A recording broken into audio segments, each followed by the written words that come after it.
We're driven by the search for better. But when it comes to hiring, the best way to search for a candidate isn't to search at all. Don't search, match with Indeed. Indeed is your matching and hiring platform with over 350 million global monthly visitors, according to Indeed data, and a matching engine that helps you find quality candidates fast.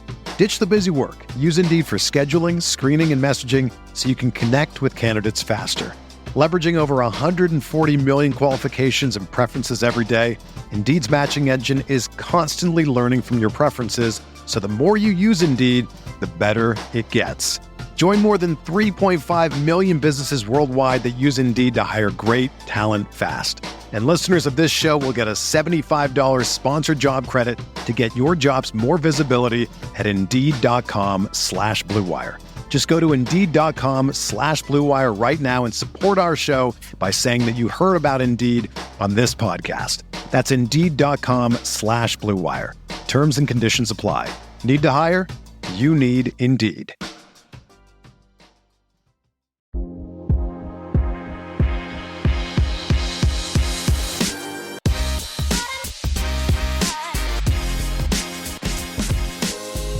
And welcome back to another episode of the Golden Blogs podcast, Bearcast, where we run you through all the Cal Golden Bears football and or basketball news that you need to know about. I'm one of your co-hosts, Rob Huang. Alongside me is my other co-host, Andy Johnston. How are you doing, bud? Doing great. Boom, boom, bang, bang. 7-5, baby. 7-5. Oh, it feels so good. All over Thanksgiving. Let me ask, you spent your time for Thanksgiving up north a little bit. Nice little place called Wine Country. Did you get yourself a good feeling of turkey? Oh, yeah. I had an amazing meal, for sure. So good. We had an amazing prefix menu that was just ridiculous. I saw yours. Yours looked absurd. Well, I cook my Thanksgiving meal every year, and so it's the same. I mean, it ends up being the same sides, maybe a little tweak here and there, but... Did you do cheesy corn? Kind of, yeah. It's a corn souffle, so it's like sugar, flour, milk, butter, corn. Yeah. Crazy. Delicious. Did anybody crash? No one crashed. No one did. So I have a bunch of leftovers in the fridge that I've been eating for the last couple days. Made myself a sandwich twice. Absolutely delicious.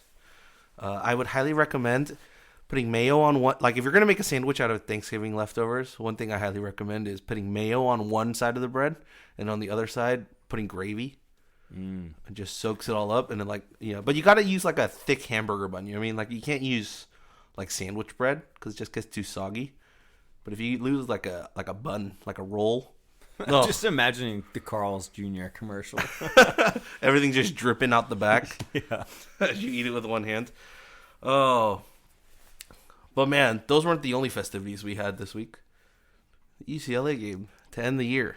We had hopefully our last 7 p.m. or later start of the year.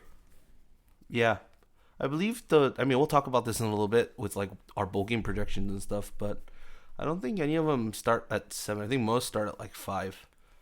I think Sun Bowl is like actually pretty early, so it would be like 11 a.m. It's like a Pacific early start. And then I think the holiday though is potentially late. Redbox, I don't think so, but I think Redbox is a 5 or 4 p.m. start. Yeah, I think Holiday Bowl might actually be late. Yeah. So I guess it's still in the cards, but you know what isn't in the cards? What isn't? It rhymes with Weez-Lits. The godforsaken snack of all Cal fans, Cheez-Its. Cheez-Its are no longer on the cards. But that is also because we beat UCLA. Oh, joy. Oh, joy. Glorious day. Oh, joy. So we're going to... You know what we do when we beat UCLA? That's what it is. The ASMR of opening a bottle of brandy. We've already opened it last week. We're back. Grand California. The Grand California from Napa Distillery. Delicious. Premium aged California brandy. Can't go wrong with California brandy. To celebrate the fact that the baby bears are indeed babies. And outside of the most boneheaded play I think I've ever seen Evan Weaver make in his entire career at Cal, We would have smashed them. Oh boy! All right, here we go. Here, Cheers, my friend. go Bears. It's a good little weekly tradition. Sweet Sunday brandy. Sunday brandy after a victory. Show up to work nice and slow in the morning. Oh, I mean, let me ask. I mean, I watched it at home, just on the TV, and I was jumping up and down, relaxed, like having a good time. Wasn't stressed at all. Maybe a little bit towards the end of it, but most of it was just I pretty much covered the game pretty relaxed. For you and your viewing experience for this one. I agree. I think my dad and I were, so we start off with always with the whole family, and then it always ends my dad and I just watching. And we were talking about how, grateful we were that we had already clinched bowl eligibility. And, we thought that this was a real possible scenario that we'd go into this UCLA game having to worry about, getting to 6-6. Just like 2017. And we didn't have to worry about that. And so that was really nice. And then UCLA was garbage, so that was also great. We pretty much dominated them except for, defense gave up a little bit. We kind of did what we did all year, but the biggest difference was the offense. And the offense was just, what a night and day performance from the 35-7 blowout that we witnessed in Berkeley just a year ago. Just sort of felt like our offense had evolved and their defense had not. And their secondary is really bad. But we're also just taking so many more deep ball shots. It's crazy. Like, Chase has the confidence just to, look to the outside, see Clark lined up one-on-one, and know that if he puts the ball up that he can high point it and make the catch. So, it was, dare I say, a great game. It was just frustrating. It was frustrating because the game was over. The game was literally over in the third quarter when we stopped them. Yeah. And then we were punted a ball. Impressive kick. Not going to knock the kick. It was a good kick. Kicked it all the way to the UCLA sideline. And then the announcers in Fox Sports blamed Coin Dang for a quarter, literally forever. And I was like, it was not Dang. They're like, oh, how could Dang do that? I was like, we're not even sure what Dang did. I was like, he must have said something bad. Dude, what are you guys talking about? It was very clear to me that was 89 who the ball was broken up on the pass breakup, and he just straight kicked the ball to the sideline. And I just Wilcox was so mad, and I was just as mad. There were a lot of curse words said by Wilcox when they caught him on screen. Goodness. I think if it was anybody else but Weaver, it would just been. But you would have been. They would have been benched for the rest of the game if it was anyone other than Weaver. What can he do? He can't really do anything. It's Weaver's last regular season game, but then it's also just so out of character. Weaver always does the flex or he'll job, but to do something that stupid was kind of bizarre. It was oddly. I was furious because UCLA was laying down. And I saw your tweet from that, which is they were like, we let them back in. Why would we let them back into this game? Just why? Yeah. Just a lot of whys. I was just sitting there on my couch, dealing with stress when I was just why am I stressed right now? We're winning. We're winning by a lot. Why? Why do I feel this way? We should have won the game. Why? Yeah, I mean, UCLA didn't look like they wanted to play the rest of the game, right? No. You saw it in their guys' eyes. They were just let's just wrap up the season. Let me go home. We don't have any more practice for the rest of the year. Just let me finish out the school and the seniors go and, the other guys come back for spring ball. It's you could see it in their eyes the way they were playing. They were they did not want to play the upset role, right? They didn't have anything to play for. They were just done and dusted. For the rest of the season. One of my buddies, JJ, said, do you want to go out there and line up to be hit super hard for a coach that, has one foot out the door? And I was like, nope. So yeah, I think, they got a bunch of problems. They have a lot of problems. There's a bunch of, apparently, Pac-12 schools that have problems right now. So we'll get into that. But just some other thoughts from this game was just, man, this was... granted, this UCLA team is not that good. Statistically, they're not that good as well. But I think this was arguably, our best performance of the year. Everything that we did well over the course of the season finally kind of culminated here on offense and on defense. Like we finally got those interceptions that we've been craving for off of those tip balls. Like we ran the ball well. We play action was really good. Like the RPO game was strong. We went for the deep balls and connected on a few of them, but we also got the PI call on a few. We finally ran some screens and ran that screen to Mackay again that led to a touchdown. 17 jersey was the best purchase. Like it's just all those little things that we kind of wanted all year long finally all culminated here at the Rose Bowl, and we got to see like a complete game. Granted, it wasn't a full complete game because we let them kind of get back into it, and then their backup Burton comes in and leads them on that drive, and I'm thinking, okay, I'm thinking that we're probably gonna let them score, and they're gonna try the onside, and then it's gonna put the fear in all Cal fans' eyes again, like just for like a few minutes. But then we got that stop on fourth down, which kind of was like an emphatic thing that we did in the out of conference schedule, and to end the out of conference schedule with that fourth down stop at Ole Miss, and then to end the Pac-12 season on a fourth down stop, kind of poetic justice. Poetic. Yeah. I think there's two areas that we saw in this game that we've been begging for kind of all year long. Defensive line. Cam Good is a monster and was just blowing them up. Maldonado had his sweet revenge. On the fours down. Yeah, that was great moment. Incredible. And then the offensive line dominated. The O-line played that was probably the best game they played all year. It was awesome. And then all of a sudden you're like, whoa, a lot of these guys are returning, and we're missing our arguably most talented offensive lineman right now in Will Craig. And he's coming back next year. And I remember, I'm not too old or too young to remember the days of the Sonny Dykes line. Now, we would play a different style where we would kind of let the D-line get a little bit of a push sometimes intentionally. So we would play on our back feet.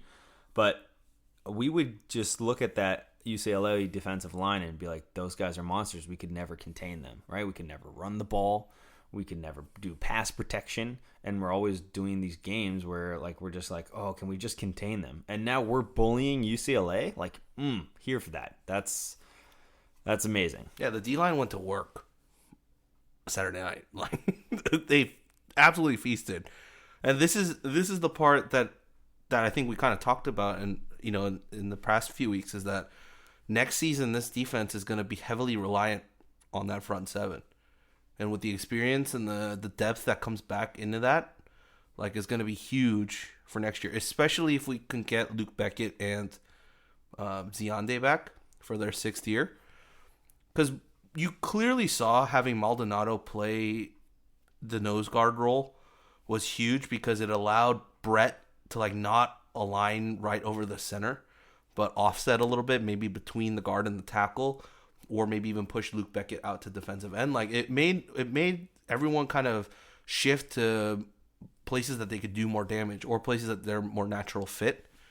And you saw that work with the D-line. Granted, with all the young guys on that D-line and the outside linebackers that will probably start playing next year as well, like the Oren Patus and Ogun Banjo coming back, making tackles on special teams. Yeah, and then it's just, that's going to be the strength of it. And then Koin Dang finally, I think, came into his own against UCLA. And some of the tip passes were just oh awesome. My goodness. I think 4 or 5 deflected passes. One of them was just perfect read of the quarterback. And was it Austin Jones? No, sorry, Austin Burton. Yeah, just smacked that ball blocked watching an NBA player. It was awesome. Dude, he has such a good frame. If he can develop, I thought he looked good in pass coverage, which was great to see. And then on top of that, I just think there's so much potential behind what he could be for us next year. And then if we have some of the young guys come in, fill in behind Weaver, it's pretty exciting stuff, man. I mean, the cool thing about Cal football is you can kind of expect the defense to be where it's at. So once you have that constant, you start looking at things like the offense, and You can talk yourself into this team, just consistently being competitive. And I think this season we were kind of the definition of a 500 team. We could lose to any team, we could beat any team. It was like very, very clear. I mean, we're not going to lose to a North Texas or a Davis, but we could lose to any team in conference, we did. Right, like we did, and we lost some toss-ups here and there. And like sometimes, if you're a 500 team, you can flip out and have the ball bounce your way and get 7, 8, 9 wins. And other times you could be 5-7, and that's sort of where we're at. And I think there's a clear next step. I think it starts with recruiting, but overall, I mean, I said like if we were 8-4 every year, I would take it every single year and not complain. And I do think expectations are a crazy thing, but 7-5 back-to-back years with back-to-back bowl games for the first time in over a decade feels great. Yeah, I mean, look at just regardless of who the opponents were and how statistically bad they were or whatnot. Like, look at what Wilcox has done in his 3 years here. Like, he killed that USC streak, right? He also killed the big game streak. He also killed the UCLA or at the Rose Bowl, which we haven't won in 10 years as well. So, or 9 years, I believe. So, he's doing things that his predecessors weren't able to do. Granted, the teams that those predecessors played against are vastly different teams from what they were when he beat them. Like the SC teams that Tedford played, in the mid to late 2000s, plus what Sonny played, like those SC teams were so dominant compared to what they were the last 2 years or so under Heldon. And then, of course, we'll talk about the SC stuff, but they have no idea what's going on over there right now. So we have no idea what they're going to look like going forward. And, with UCLA, like with Chip, that's a whole nother thing too. Like we have no idea what's happening there. And you have like UCLA in turmoil, Stanford in semi-turmoil, I'd say, because the fan base is like clamoring for them to get rid of Shaw, but I think he's built up way too much goodwill. No way. With the athletics department. Yeah. There's no way. But then you have USC, which seemingly had figured it out at the end of the year and had things going their way with a solid 8-4 season in which they lost their top quarterback and most of their team to injury. And then all of a sudden you have all these fake news reports coming out. But I don't want to spoil that part. But they're in turmoil. You have ASU that just let go of their entire offensive staff. I mean, Washington State, the media is attacking the hell out of Mike Leach and saying the governor tweeted at him and said, "How is this our top paid employee?" And then you can go outside of the conference. I mean, and then you look at Arizona. Arizona is a tire fire disaster with Kevin Sumlin. And then, Colorado's revamping. Like, they're in year one of a rebuild. Colorado looks mediocre at best. Oregon State looks good. And Utah's probably the only constant. Utah looks amazing. Yeah. If they beat Oregon, and Oregon looks great, but if they beat Oregon and they don't make the football playoff, I think I don't know, just gonna tweet at someone every single day for the rest of the year about expanding to 8 teams, even 6. We can have that discussion. I think that's another podcast discussion, though. 6 is killing me. Just do the 8. I don't. What I'm saying is conference winners. What I'm saying is a good bids. What I'm saying is a good compromise would be 6. If you think 8 is too much, 6 is actually, I don't think, a bad compromise. But are you giving a bye? You're giving a bye to the top 2. That way, you still get all of your conference winners in, but the 2 get a bye, and just do the 1 versus 8. Yeah, right? You want that's your NCAA bracket. Yeah, the 1, 8, 2, 7. Yeah, 3, 6, and then that's it. 4, 5. Yeah, that would be beautiful. That would be so much fun. All right, but anyways, everything's in turmoil, and not only in the conference. It's in turmoil at Texas. It's in turmoil at Michigan. It's in turmoil at Florida State, Alabama. Apparently, people want him. Apparently, want Saban gone. You didn't make the playoff this year. You're out of here. What the hell? And I told you, man, if Harbaugh was on the market, I swear, if you were a booster that had $1 billion and you were willing to donate $100 million to Cal and told Milton to do whatever you wanted to get that football team to being top tier in the conference, how would you not look at Harbaugh? If he's available, you're saying. Sure. But, like, I know it's not. I mean, like, look, I love where Wilcox is at. And, like, none of this, it's all so made up. But, like, man. I mean,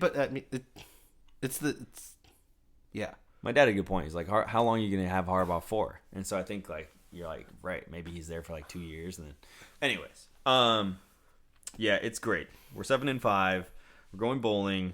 We're going to a good bowl. The players are going to be excited. They're going to get bowl gear. We're going to get extra practices in. I mean, people forget, like, Coin Dang came with us on our bowl trip last year. Yep, he practiced with the entire team. Yep. So, signing day is coming up. Yep. Let me read you some notes from the game. So, Cal beat UCLA 28-18. It's the first time we've beaten UCLA since 2009, where we beat them 45-26. Cal improves to 4-2 on the road this season after going 3-2 in the road last year.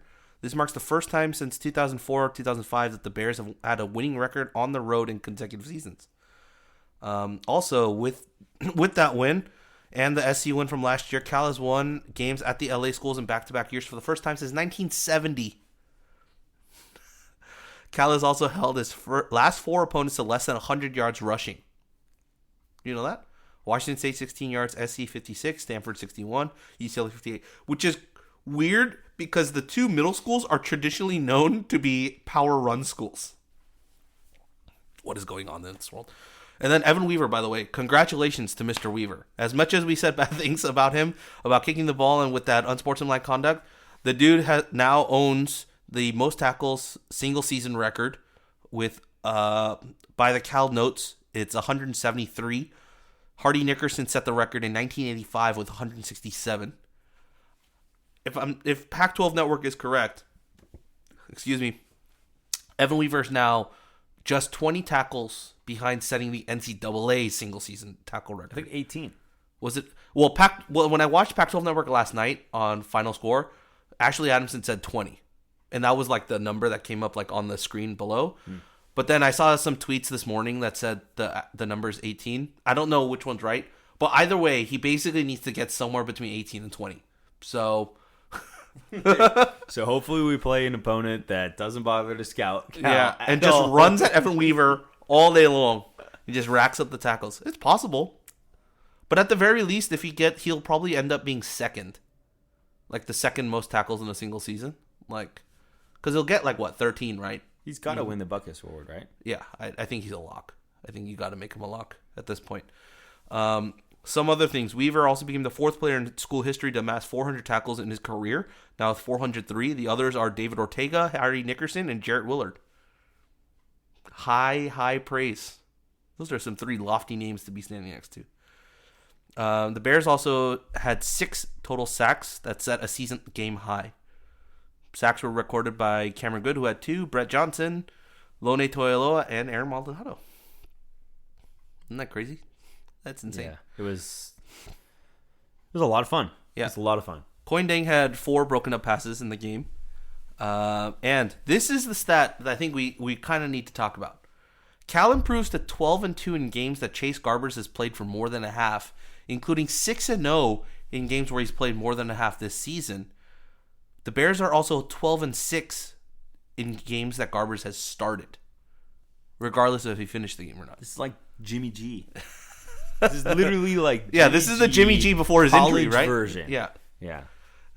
So, I want your take on this. Is he the X factor? Like, is he the only guy that held us back from more wins? I guess. Yeah. I mean It looks like it. It looks like it. It seems like it. I'm going to just go into the next year and, like, my New Year's resolution is, like, we're going full bore on this Garbers train. Like, F it. Like, let's do this thing. I don't know. I mean, he just looks way more confident at running the offense, and there's a lot of things maybe you could point to learning the playbook and knowing the playbook. I do agree, like, something that you said to bring it all the way back to the preseason pod with you and Trace was you mentioned that Garbers was really good about getting the running back, like knowing where the running back should be positioned and lined up for each play. And so I think we saw that multiple times where he was kind of putting the running back in the right position, whether it be Dancy or Deshaun Collins or not as much CBJ, but like he was doing a really good job of kind of commanding that. And then he just has this really innate ability to kind of pull the ball and find space with his legs that his recognition with it is faster than Monsters. It's not like he, in my opinion, is a better runner. I think they both have that skill set of being able to get outside, like run, but escape the pocket. But I think Garbers is just really good at kind of sensing it. And ever since he's sort of like opened up his willingness to just like throw the ball downfield, like great things have happened for us. Like simply put, just taking those shots, whether it be like PI, like being like, it's college, you know? They're not always going to make the play. And like, yeah, we had an interception. Big deal. The defense is going to get you the ball back. It's not going to break you. So I guess that's all to say. Like, yeah, I guess he is the X factor. And I'm down to kind of get behind it going into 2020. And feeling like we'll have a pretty strong stable of quarterbacks for that season. Yeah. I mean, we got a bunch of freshman guys coming in, too, that are pretty talented. I mean, hashtag Jaden Casey. Dude, that dude is talented. And there's definitely some other talent that this offensive class, I think, is. I mean, it's a low bar to set in terms of like the offensive talent they're bringing in, but you know, how dare you? I mean, Makai Polk is balling this year. Makai Polk is good. I love that dude. And there was that one catch that he had on that was like an in route or a slant, unreal. Where each fingertip. Yeah, I thought he had stickum on his gloves. Like he just grabbed it and just plucked it right out of the air. Oh, he's coming into his own, and I wouldn't doubt it if he just explodes like on bowl game, and then we just see him bleed into next year. But I mean, yeah, I think the next thing to go on is just from transition from that is to talk about some of the newsworthy things that have been happening one day after the season is over. Granted, the championship games have not even ended yet. So can I just rant on something real quick? Please do. This is the fundamental issue with baseball. This is it right here. Every other sport, when the season ends, the next day is mayhem. Yeah. Mayhem. NBA, it's signings. Right? Free agency is like all these free agencies, and you can even there's like a waiting period, but we still get it leaked from all the Woj bombs or whatever, right? So the NFL is kind of the same way. You have like big contracts. Well, you got the draft too, which is huge. Yeah, you go right in the draft. And then you have college football, where it's like massive firings, and you know, coaching carousel, transfer portal, exactly. In baseball, it's crickets. It's crickets. It's what, the winter meetings? Yeah. And that's pretty much that's when it picks up. So you have to wait all the way from early October to the beginning of December. And anyways, this has nothing to do but other than say I think every other sport has it right. Yeah, you continue the storylines. You want your sport to be talked about 24 hours a day, 7 days a week, right? And that's what the NBA has done a fantastic job at maintaining this. Holy crap. I don't think there's a league in the world that does it better than how the NBA does it. Like with how well they've timed, like, you know, the NBA finals, and then just a month after is like you got the draft and free agency, and then you got summer league, and you get to see all those kids play, and then sometimes maybe in between you got Team USA playing, so that creates buzz for your NBA guys, and then it leads straight into preseason, and then you're watching basketball again. Like they've done it to perfection. There's no off season. Yeah, there's no off season. There's pretty much no off season. But we talk about college football offseason. So many people have gone fired today.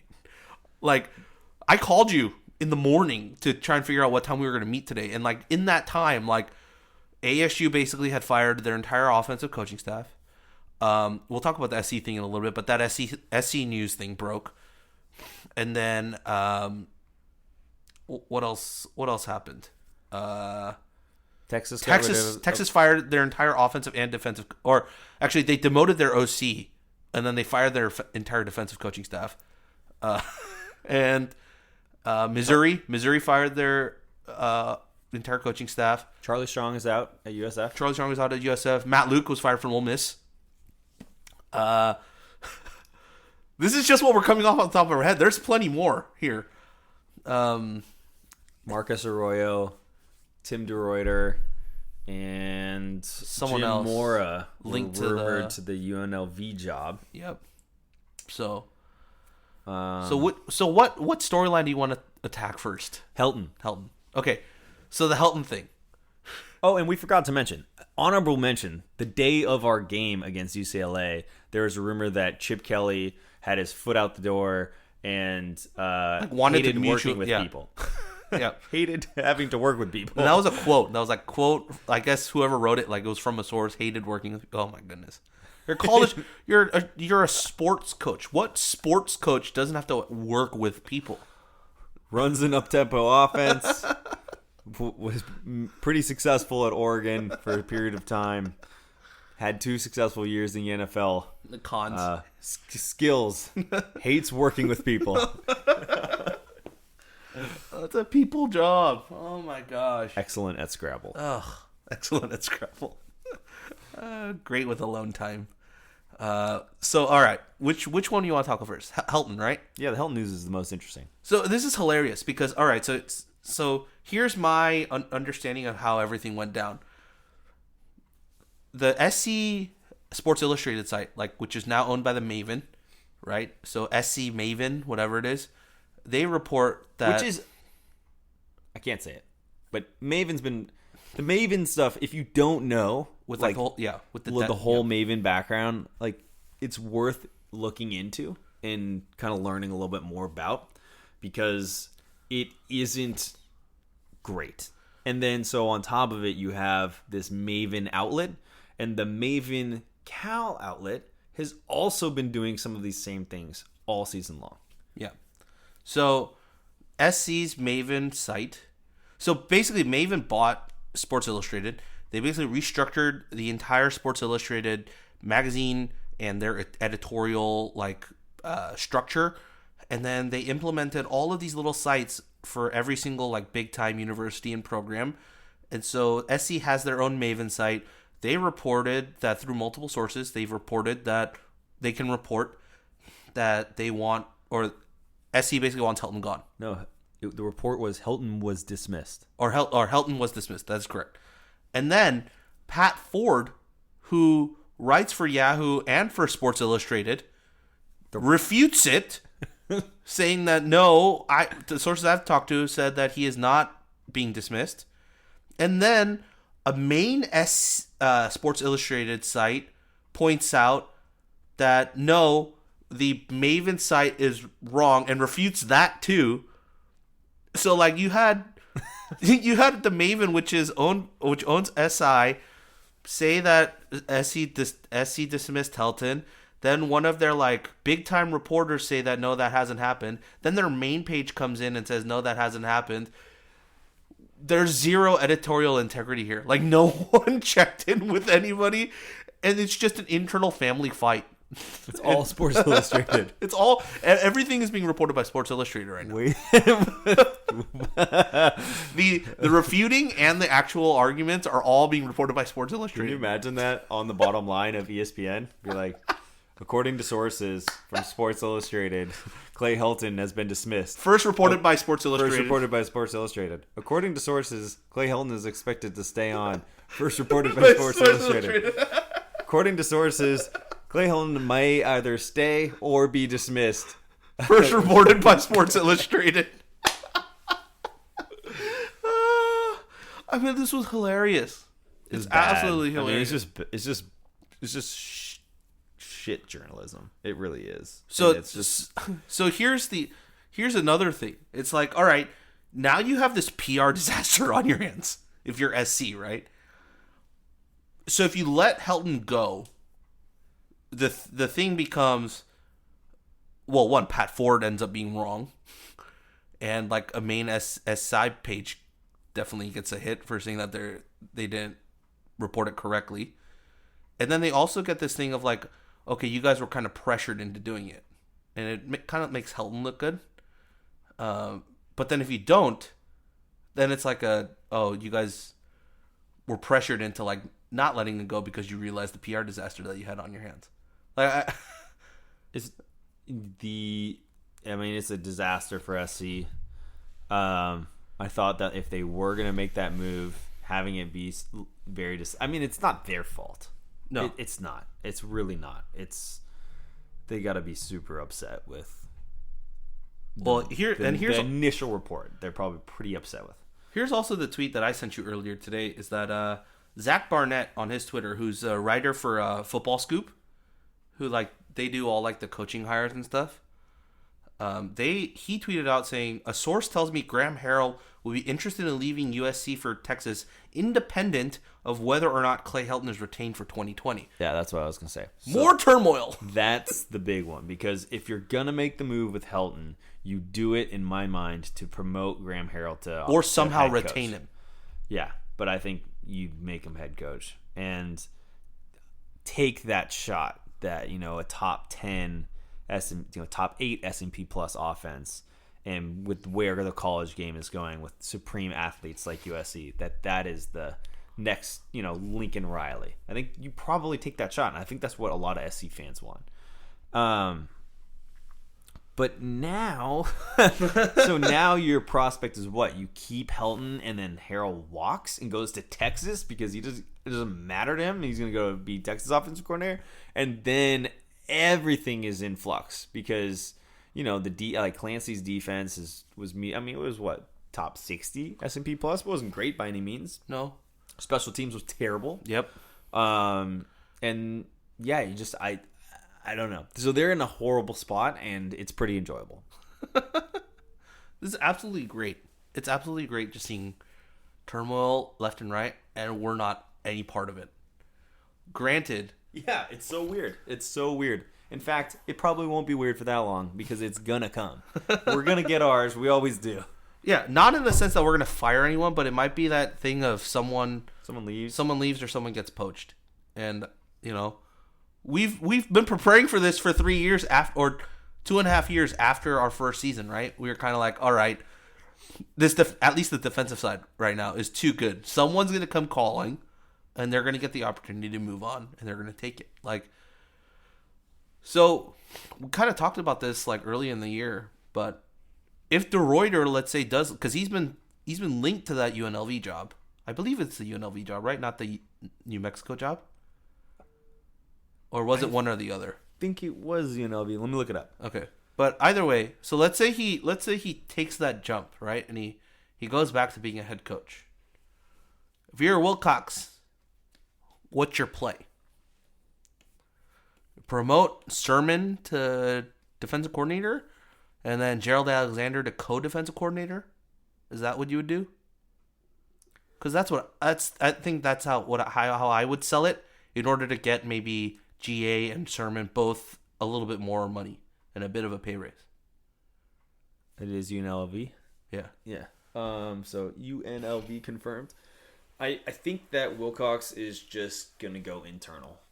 Right? I really do. You push everyone up, and then you probably have to go hire one more defensive staff member. Sermon's been a defensive coordinator at Louisville, right? Yep. So I think he's the obvious choice. Your dark horse for that role would be GA.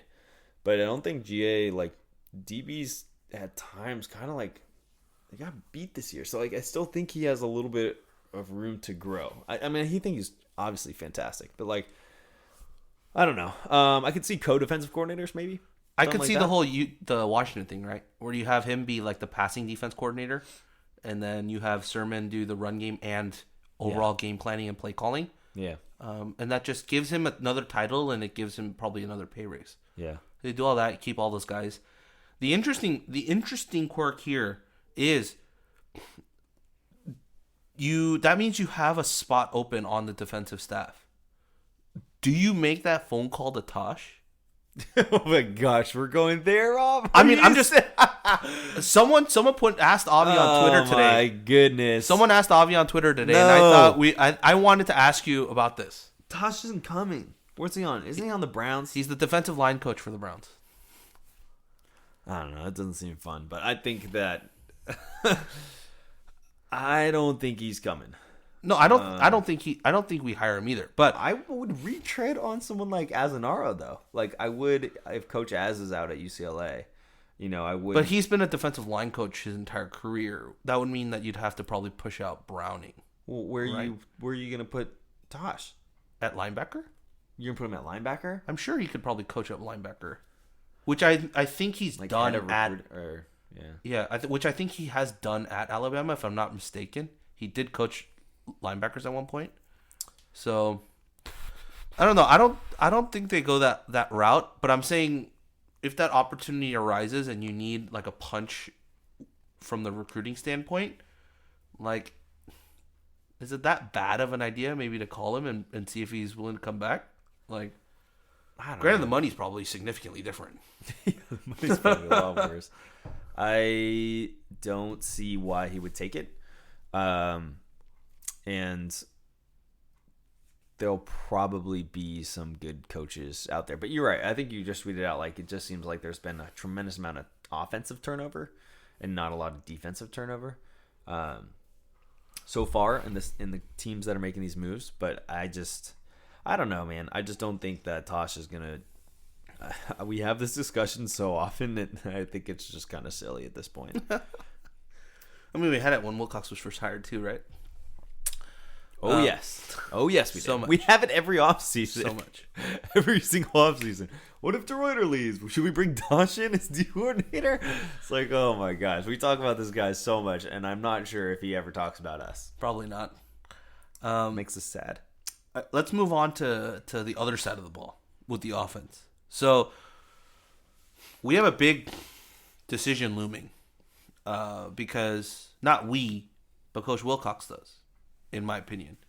Because the offensive staff, I believe all of their contracts run out this upcoming year, like before the season. I think it's like all of them? Yeah, I believe according to the contracts that I got from the release, I believe that they're up in March. Don't quote me on that. I have to go back and double check, but they're all up this year. I think at least Baldwin is for sure, and I think Edwards for sure as well. Maybe not Toller, just because he came in a little later. Toller I keep for sure. But for yeah, sure keep Toller. But you have that decision looming. Like, do you want to make a change, or do you stick with your guy? Have you seen enough to maybe stick with your guy for another year and see if if he can improve with the way he ended the year? But I wanted your take on it, just looking at the season as a whole. Like, is it enough from your perspective to keep him? Or would you prefer to see a change? If that change were to happen, we can talk about the direction that they might want to go. But for now, like, that initial decision first, like, your perspective. I keep Bo. Wow. And I don't even think I think what we saw in the last few games outside of the SE game where we got totally blown out was, I mean, in a way, if you had, dude, I gotta stop using real world examples, but like in a work environment, if you gave someone oh my god, you gave them, I'm gonna forget, An assignment?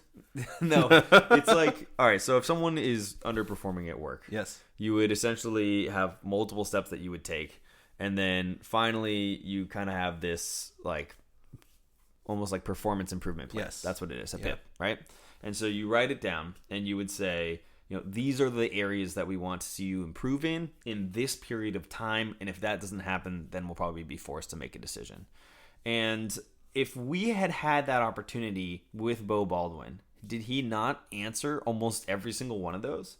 I think the Stanford game was like an excellent example of where all of a sudden like they adjusted on us and we adjusted right back again and then beat them because of it. And yes, I think it's important to look at the opponents, but also like there's a good chance that this team, is capable of getting to a much higher win total, maybe sans Chase Garbers injury. And so I think the critiques against him are, the offense at its ceiling still isn't that, it's not gangbusters, but I get scared of like making the move and having it have some negative impact on the defense or how we currently play. I think our current style of gameplay can be really effective with an offense that averages about 30 points a game. We already know, right? We scored over 24 points. We know we have a very good chance of winning that. We've only lost one game if we scored more than 24. So he can do that. And I think continuity above all else seems to be Wilcox's goal. I don't know if Bo is going to stay. And I think that's the big thing. I think he may or may not. Like,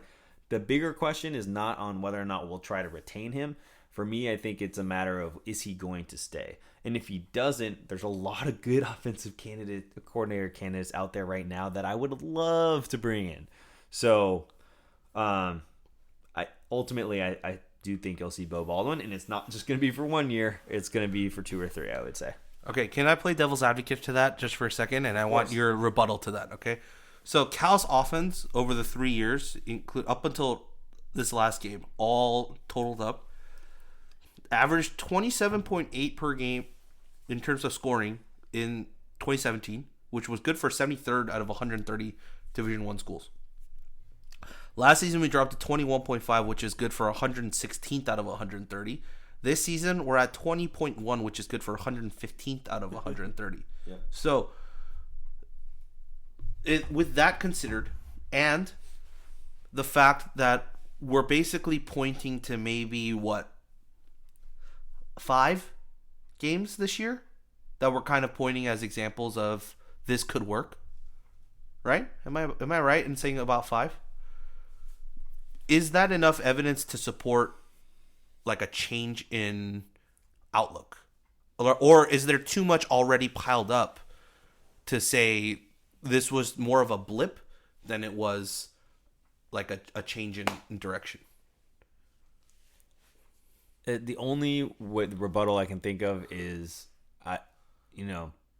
my own perspective on it comes from believing that Wilcox is not going to make this change, more so than my own desire of either way. But at this point, I'm like, fine. I mean, we came up with good game plan. Like, our game plans look good. Our play calling looked good. Like, outside of you could get nitpicky about the UCLA game. Yeah. But like, no offensive coordinator is calling perfect games. Yeah. No one's out there being like, oh, I agree with every single one of those. Even with Sonny Dykes and the air raid and the offense that was top 10 every single year, we still had issues with how he called certain games, and a lot of issues with it in regards to like the run pass balance and how the O-line played, and ultimately how fast we would get off the field sometimes. And so I think I'm just kind of resigned to the fact that I think he's going to be given the opportunity to stay. I don't necessarily think that the offense has been mind-blowing, but I don't know. I think it was Bill Belichick that just said that when he sees coaches that are let go after 2 or 3 years, he's like, you can't even implement a system in that time. They said they really need 5 to 8 or 5 to 10. So we have a system in place that is getting all of these guys that have been younger into now upperclassmen, right? And we talked about this before. Upperclassmen quarterback, upperclassmen running back, upperclassmen at your 2 outside receivers, and then you have Makai in the slot, and Nico, who's upperclassman in the slot. You have upperclassmen across your O-line. I mean, your entire offensive line comes back. It's crazy how this flips next year, and all of a sudden they're evolved in that same system. I would just say my only argument back as a fan would be continuity could probably do more than I think the incremental gain you're going to get from hiring a new coach, because then it's learning a new system and you might have to take some time. And do we really want to worry about like having to go through all that? Or do we want to just kind of see, take the last 5 games and see if we're starting to get that incremental benefit? Because we do well out of conference. It's mainly the conference stuff that I think is tough. Yeah, I think the big thing here is that you have to understand, like, barring if you have a head coach who's like originally like a special teams coordinator, like, one of those, you see those coaches who are former special teams guys who become head coaches, like Chargers coach right now, Anthony Lynn's former special teams coach. Like, he's better at, dividing up like offense and defense, and him taking like a more CEO type of overseer role. But usually when you see teams, and if you can prove me wrong on this, I'd be happy to learn. But if you have like a defensive coach and you look at like the defensive staff, whenever they make changes on the defensive side of the ball, there's not much drop off because he's still connected to that side, or vice versa if he's an offensive coach. But usually when they make a coach on the other side that they're not usually heavily invested in or have experience in, it tends to just be on opposite ends of the spectrum. Like it either you make the change and you see a huge jump or a huge growth, right? and it kind of succeeds, or you see it go flop in the opposite direction and it ends tenures. So that's the thing for me too, is I think we've seen enough to maybe say, hey, give him another year or two and see what he can do with the guys he brings in. Because clearly he's had some issues in terms of recruiting offensive guys to come play.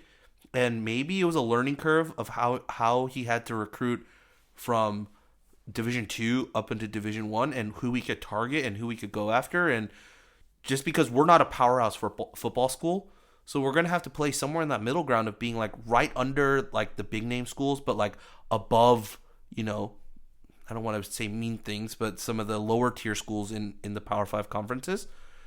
And it's just about finding that middle ground, right? And in terms of finding that steady flow of recruits. Of course, we'll jump into that high tier every once in a while and bring guys, but I'm pretty sure there was a heavy learning curve in terms of that recruiting, and it didn't pay off the last few years. But clearly, with this offensive group that we're bringing in this year, something's changed. Something's changed in order for these guys to commit to doing this, despite looking at their offer lists. Some of these guys' offer lists are insane, and like they've committed to us. So something's being told to them, and they're seeing something, and they're convincing them that this has a place for them to grow and to succeed.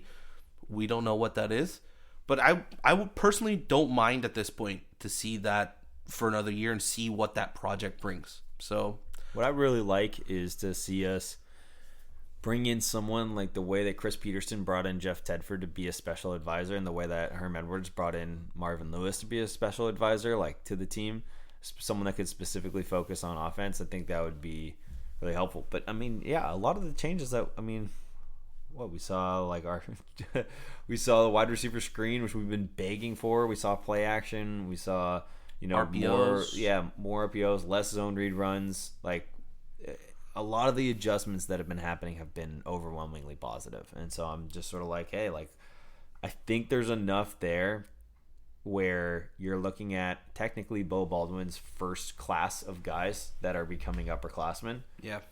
We have a very short memory in college football, and I think this is an opportunity to see.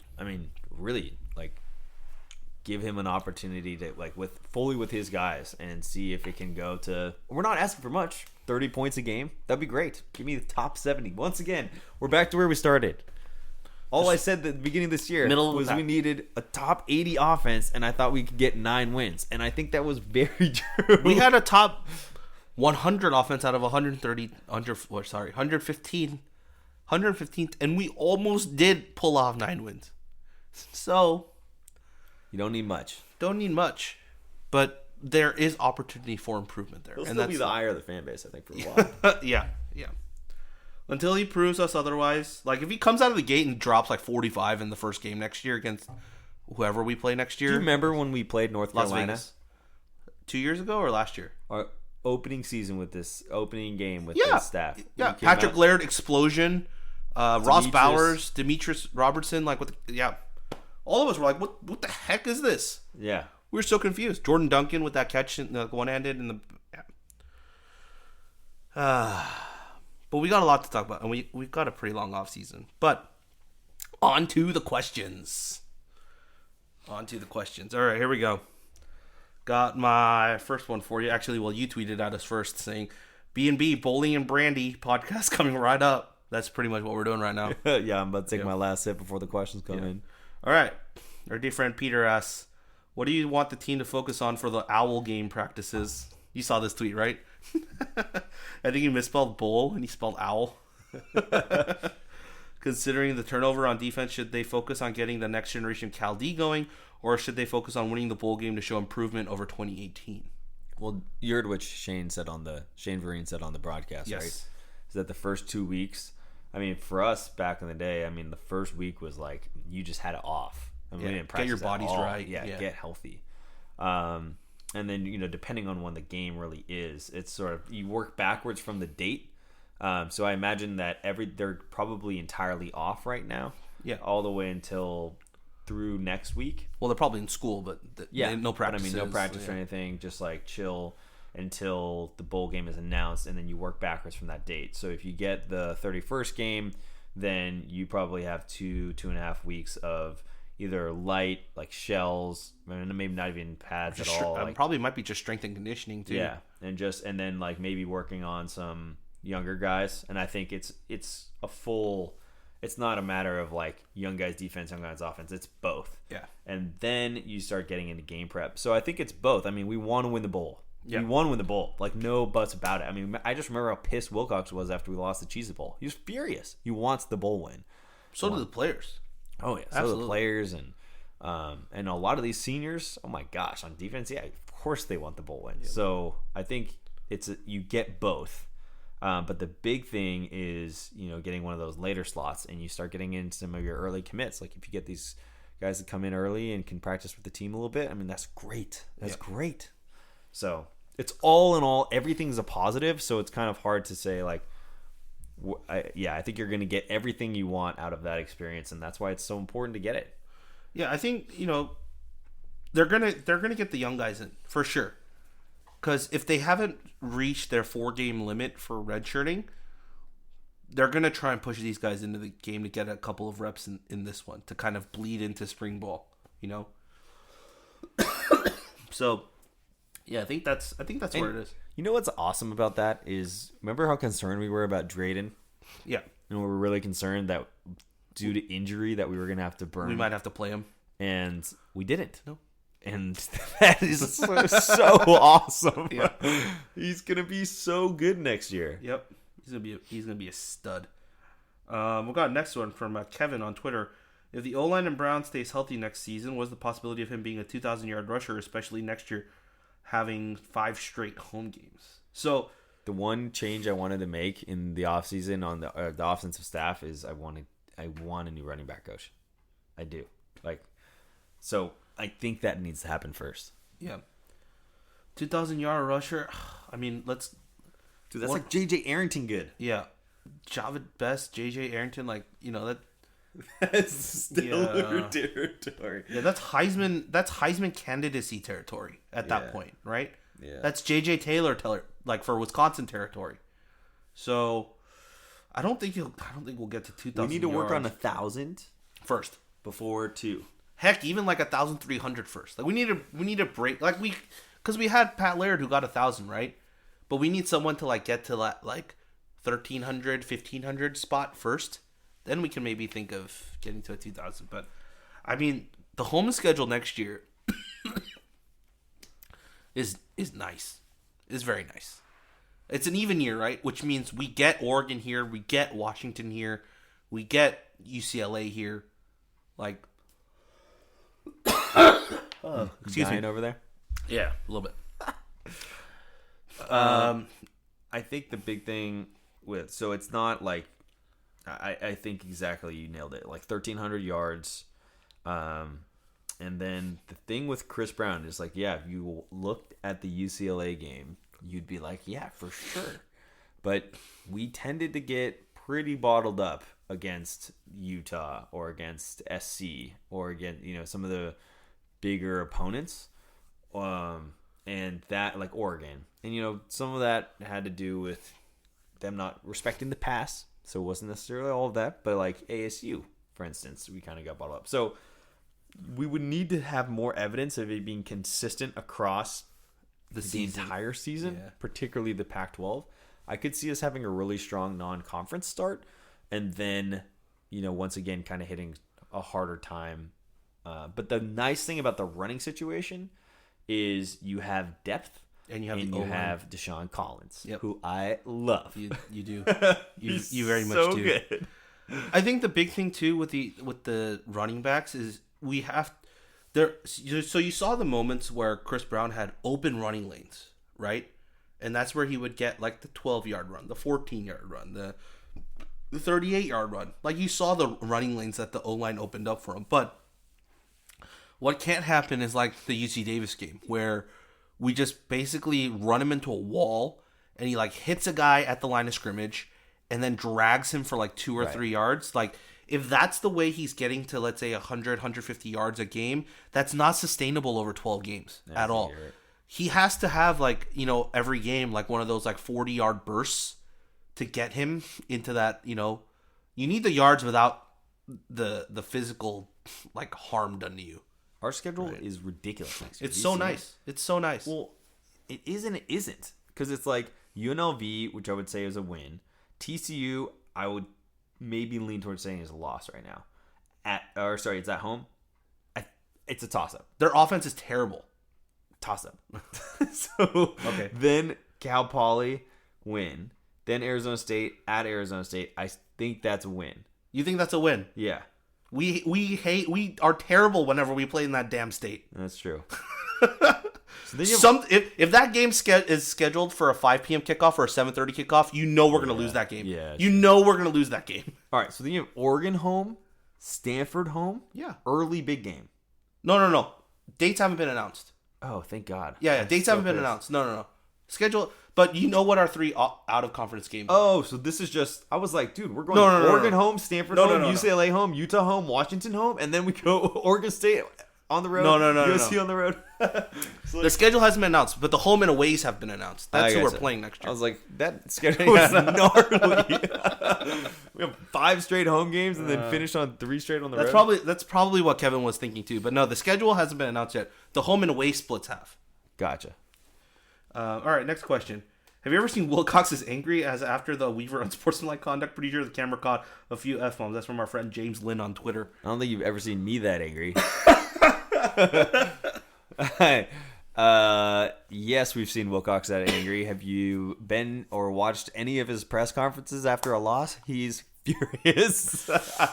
However, that's the most verbal. Yeah, it's the most easily detectable F-bombs and like, you know, just harsh language I think I've seen. Yeah, they were really like, he enunciated.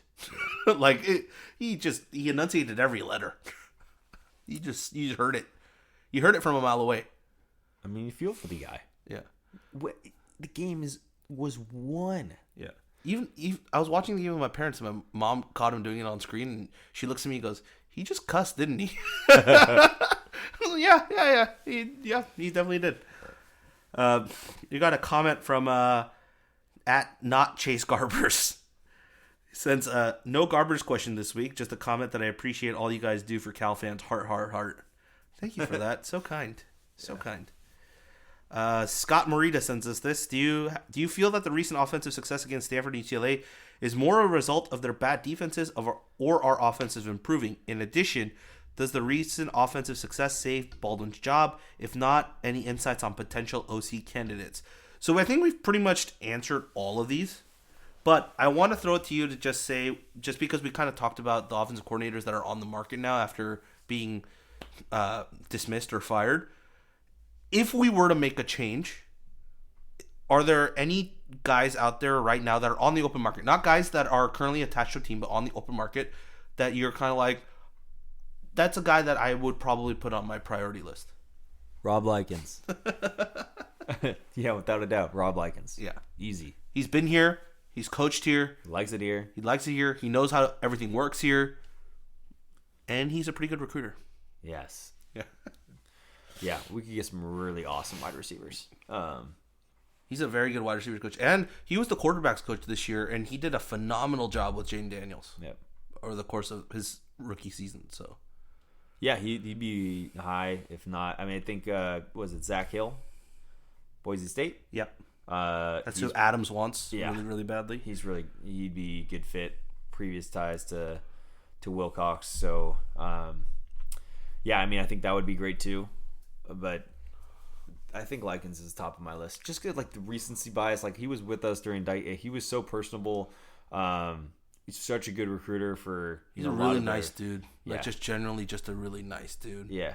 And then on that HBO special, he was awesome on the Football in 60. Yeah, great. I highly recommend people who like don't know what type of person he is, like go watch ASU's media availability heading into the Cal game, and he talks about his like experience here, and the big thing he says he regrets it to this day, like not sticking around at Cal, like not because of what other job opportunities he got, but just because he's the guy that initially coached guys like Treggs and Harper and Anderson and Davis and Powell and Harris and all those guys.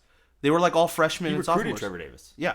It was all those guys. And so he stuck through the 1-11 season, and he wasn't able to see these guys blossom and see them do that bowl game, right? Like see the fruits of like their labor and 2 years of intense hard work to get to success and some recognition. And so he said it killed him because he couldn't be with those guys. So I highly recommend you go watch that because you feel the emotion like through the screen. Next one is from Alex Khalifa, one of our writers on the site. Christopher Brown had arguably his best conference game on Saturday. Was that mostly a factor of the Bruins defense? You want to take this one? You take it. Yes and no. I think it was a factor of the Bruins defense because that defensive line and like as we said, everyone just looked like they didn't want to play anymore. The second thing is our offensive line was just pushing them around. And maybe that goes hand in hand, that they didn't want to, they weren't putting in 100% of the effort. But at the same time, like the offensive line was just blowing open running lanes for the dude. Like if you go on Avi's Twitter, there's a screenshot of, I think, Christopher Brown's 38-yard run. I was like, you could fit a freight train through there. Like that running lane was huge.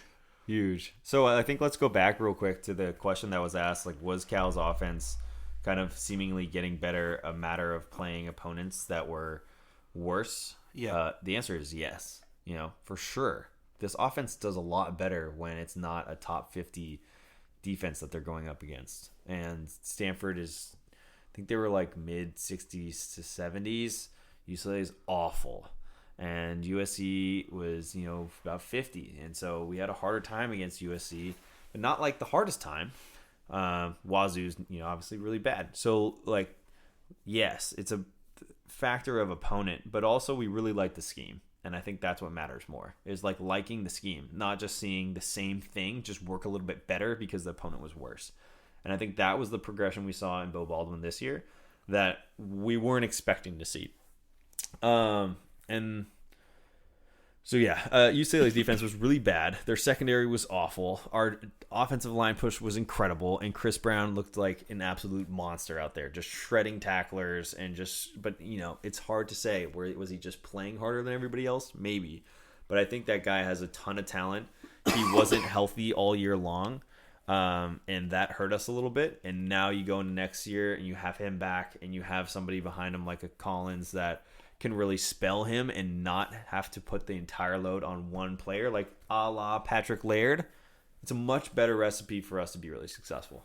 Well, the thing with Chris Brown, too, is this was his first year as the starter. Like, making that jump from high school to college and then becoming that number one running back and playing through 12 games, like that gauntlet of 12 games, is extremely tough on your body. Because you're jumping from, 8 games in high school to 12 games, including a couple weeks of bye. So just his body probably just wasn't used to taking that many hits in consecutive weeks.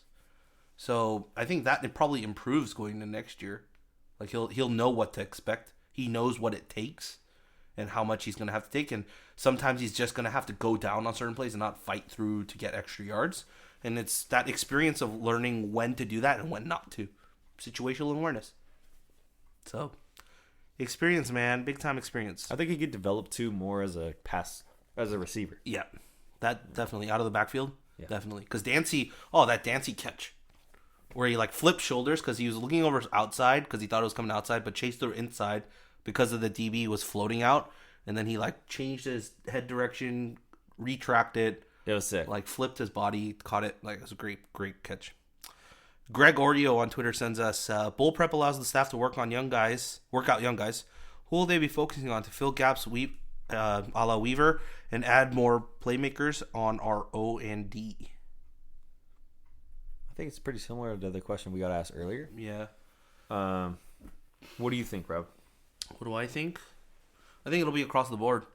I think you know what you have from your starters now. You know what you get from especially the seniors. You know what you're going to get from Weaver. You know what you're going to get from Ashton Davis. You know what you're going to get from Jalen. You know what you're going to get from Luke Beckett and Zionde. Granted, they most likely will be here for another year. So you know all that. I think this time you basically let them coach the guys that will be taking their spots next year. The one cool thing that they always do in practice, I don't know if they used to do that when you were with the team, but one thing I've noticed is if there's a new guy playing, like when they do walkthroughs, a coach will be basically attached to like the backside of their hip and like telling them, all right, here's where you shift left. This is what you should be looking for. Like he's always talking, like leaned in, like talking into his helmet, like helping him see what he has to do in this play call, in this set, and like physically like moves him into the spots that he needs to go and things like that. So I think having that probably with these guys is big time, because Coyne talks about this, saying like he was basically walking around with Jordan Kanasic the entire time, like trying to pick his brain and learn the position and what it takes to play with Weaver and all that. I think that's the exact same for the next guy. The next guy is going to be, whether it be Anselados or Tattersall, hopefully he's healthy for next year, or whoever it is. I think it'll be a couple of guys that'll basically be attached to Weaver at the hip, like walking through walkthroughs with him, like trying to absorb what Weaver's instincts are, right? And then gain that experience through like just the mental prep, and then, you know, bleed into maybe live tackling practice or whatnot. So that's probably what they're gonna do, I suspect. Got another one here. Sam Fielder asks, any recruiting nuggets? I think we kind of talked about that a little bit. Because of it's so early now with all of the coaching changes. Whenever there's coaching changes, that automatically means that there are going to be recruits back on the recruiting market. And it's a matter of who we decide to go after and what recruits come. Now that football season is over and high school football season has been over for a couple weeks, you're going to start to get a lot of official visits from kids that aren't committed yet or are opening up their recruitment because of coaching changes. So, yeah, I think it'll be a couple weeks, like maybe the week leading into, or probably starting next week is probably when you'll start to hear some more things about Cal has offered this new guy, or Cal has entered the picture again for this kid, or, he's coming in for an unofficial or an official visit. Like, you'll start hearing that news a little bit more. So the one that we talked about today was a Texas commit that just decommitted. Yep. Van Billinger? Yeah. And he's from Utah. From Utah. And as you pointed out, if I'm not mistaken, he just started following Cal Football Recruiting's Twitter handle. Oh boy, please make it happen.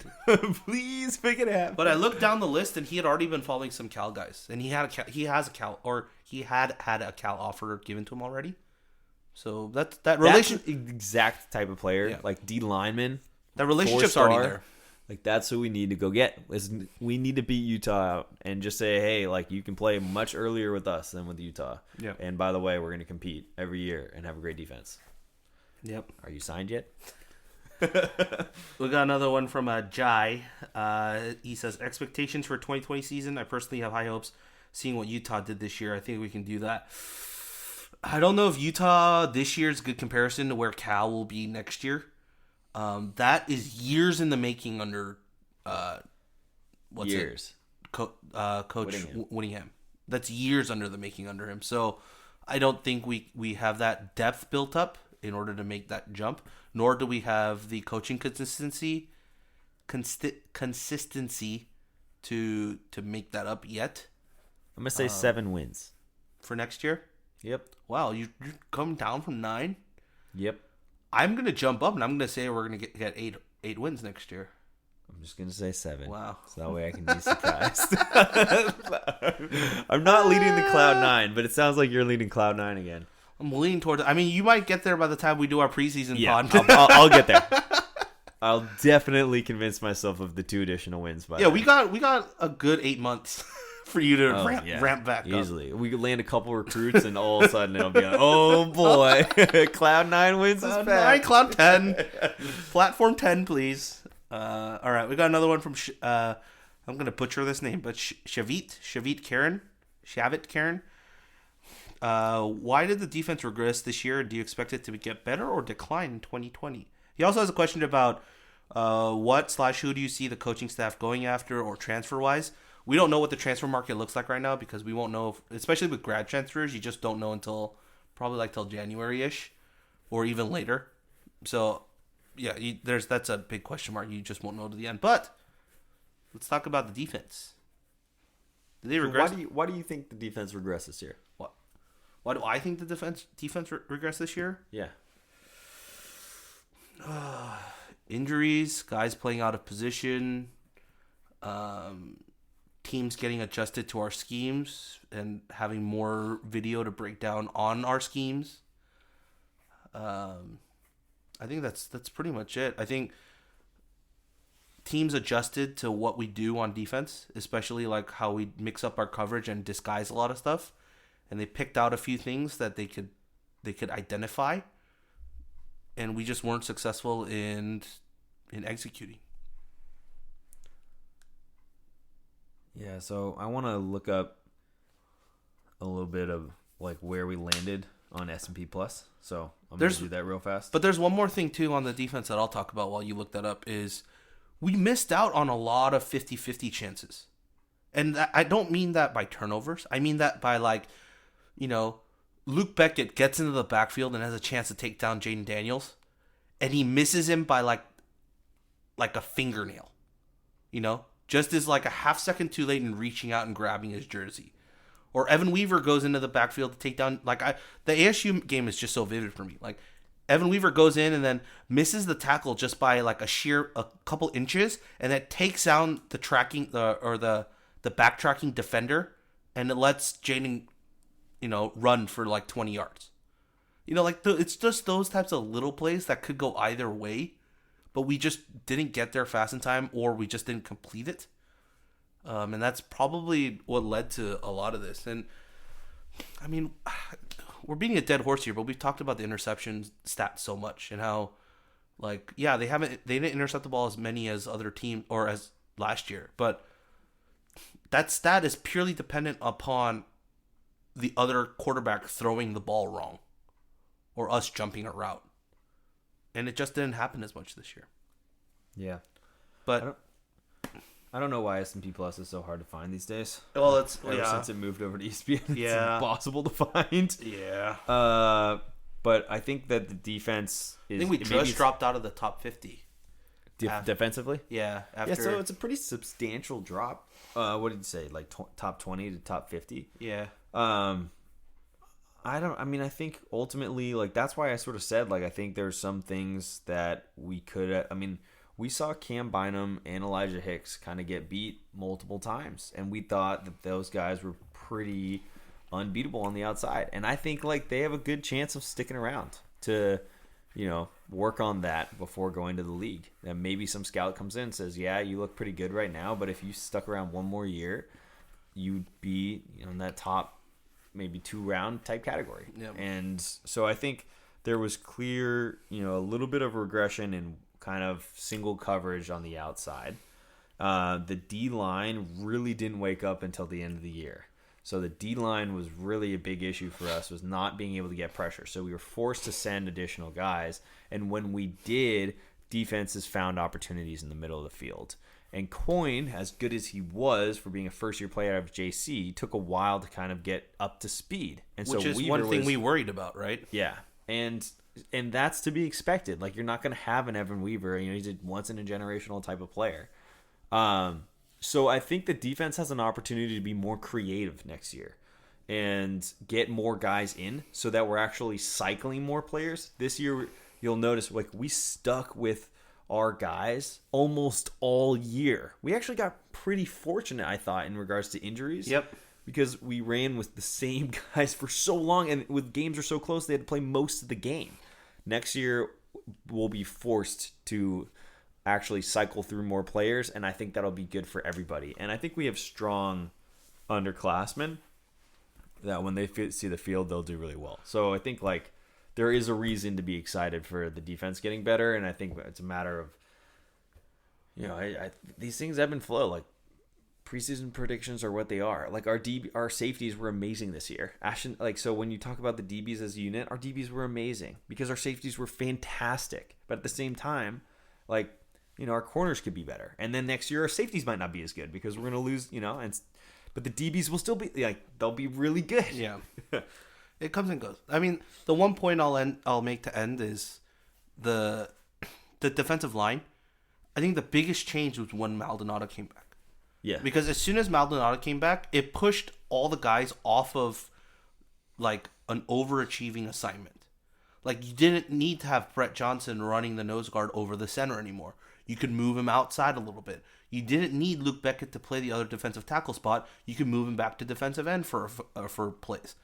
Like it shifted everyone out that you can get a bit more rotation so basically it's not more Maldonado like as a player, it's more of that role. Like you need the guy who's a big heavy dude that just eats up a guard and a center for you. But if you have multiple guys that can do that, like when you line up Maldonado and Brett Johnson inside, the offensive line on the opposing team has a very big conundrum. Like as the center, do you shift and do you push off guys off to the tackle? Then you're going to have a free edge rusher. That means you have to have a tight end or a running back stay into pass protect. And like it creates matchup problems, which it did over the last few games. Cam Good's going to be a nightmare. Cam Good is going to be an absolute nightmare next year. And imagine if we bring in, let's say, a guy like your dude who you just mentioned, or like a Xavier Carlton, who's one of my guys that I really want from you. He's from California, but moved to Utah last year, and played high school football, his final year of high school football in Utah this year.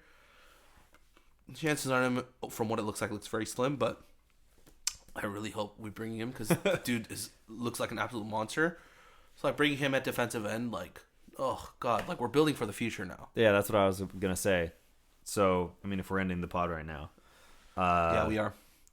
That we are. Soon. UCLA is not going to a bowl game. No, and we beat them. Yep. Stanford's not going to a bowl game, and we beat them. Yep. So let's go after and get some of these top recruits, because when I was watching the UCLA game, it's like watching every single 4-star recruit that we went after and lost to. Yep. So now is the time to get these guys and, the guys that can have an impact. And I think, we will see transfers. The transfer portal has never been as popular as it is right now. We're going to see transfers in and out of the program. That's how it's going to be. Because this is the state of college football, and there'll be an opportunity for us to bring some transfers in. I mean, we brought in Ben Hawk Schreider, yeah, and look how that helped us out. That's great. So there are guys on the market that are going to be available for us. It's just a matter of finding them and the timing. And we don't have to look for a quarterback for the first time in 3 years, I think. We're going to have 4 scholarship quarterbacks on our roster come August. So great. So great. We managed this year with pretty much 2. I mean, because Spencer was the third guy, but we don't really want like a true freshman to be like thrust on as the backup. Like now we have Garbers with Modster, with Brash, who will be a sophomore, along with the 2 freshmen. So sorry, my mistake. We'd have 5. Brash will be redshirt freshman. Yes, Brash will be a redshirt freshman, but we'll have 5 scholarship quarterbacks now. Yeah. Which gives you depth, which gives you known quantity talent if your starter goes down, and more options, right? Like even last year, we were basically playing with only 2 scholarship quarterbacks. Yeah, So. for sure. I mean, Chase, Forrest, bless his heart. Yeah, but yeah, I guess signing day's next. Yeah. So close out. Always be closing. Let's Always do this. be closing. Coffee is for closers, or brandy in our case. But. And Brandy is saying it's time to close the podcast. All right, well, that wraps it up for us. We might be back for signing day. We might not, but we know for a fact we'll be back bowl week. Maybe we'll do like a 30-minute preview pod going into bowl week, depending on who we play and where we're at. But we'll definitely do one after the bowl game and all the festivities. But for now, we'll be signing off. I might be back with some basketball stuff in a couple weeks, but that's pretty much it. You can find me at Rob11HWNG on Twitter. You can find Andy at Andy J Beast Mode. You can find the podcast's Twitter account at CGB Bearcast. You can find all our stuff at CaliforniaGoldenBlogs.com. And with that, happy holidays. And as always, go Bears. We got the axe.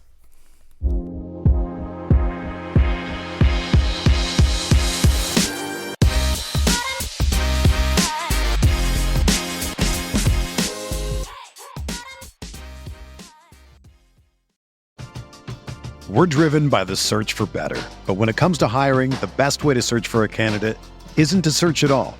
Don't search, match with Indeed.